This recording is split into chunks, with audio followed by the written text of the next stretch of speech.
ఇప్పటి వరకు ఎప్పుడు లేని విధంగా మొదటిసారి టికెట్ రేట్లు ఆకాశాన్ని తాకుతున్నాయి. ఈ క్రమంలో పుష్ప 2 మూవీ అనుకున్నట్లు రికార్డ్ సృష్టించడం ఖాయం.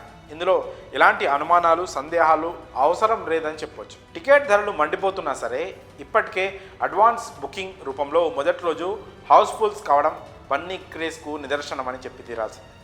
అటు ఏపీలోనూ ఇంచుమించు తెలంగాణలో పెంచిన రేట్స్కు దగ్గరలో ఉన్నాయి.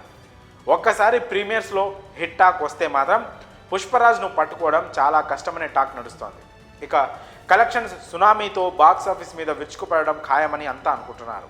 అయితే ఇప్పుడు ఈ సినిమాకు టికెట్స్ రేట్ పెంచారు. ఇంతవరకు బాగానే ఉంది.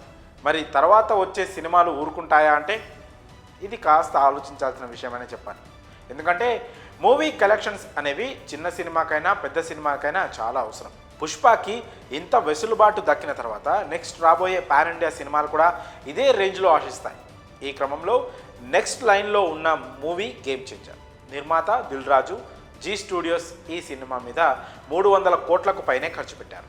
సరిగ్గా లెక్కలు ఇంకా బయటికి రాలేదు, కానీ ఇప్పటి వరకు రిలీజ్ చేసిన టీజర్ సాంగ్స్లో విజువల్స్ను బట్టి ఎంత గ్రాండియరో అర్థమైపోతుంది. సో సినిమా టికెట్స్ రేట్స్ విషయంలో పుష్ప 2కి ఇచ్చినంత గేమ్ చేంజర్ కూడా ఇమ్మని అడిగే అవకాశం లేకపోలేదు.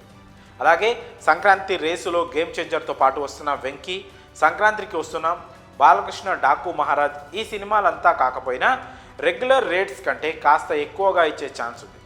ఇవన్నీ తెలియాలంటే ఫైనల్గా పుష్ప 2 మూవీ ఏ రేంజ్లో పేలుతుందో తెలియాలి. ఈ మూవీ ఎంత వసూళ్లు చేస్తుందా అని ఇండస్ట్రీ అంతా చాలా ఆసక్తిగా ఎదురుచూస్తోంది. ఒకవేళ అనుకున్నట్లుగా ఇప్పటి వరకు క్రియేట్ అయిన రికార్డ్స్ను బ్రేక్ చేస్తే కనుక టైర్ 1 హీరోలంతా టికెట్ రేట్స్పై కన్నేయడం ఖాయం. ఎందుకంటే రాబోయే రోజుల్లో ఇంతకు మించిన సినిమాలు బ్యాక్గ్రౌండ్లో బలంగా రెడీ అవుతున్నాయి.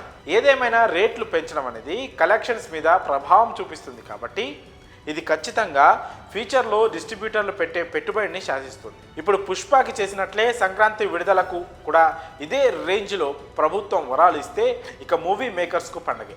మరి ఈ విషయంలో మీ అభిప్రాయాలను కామెంట్స్ రూపంలో తెలియజేయండి.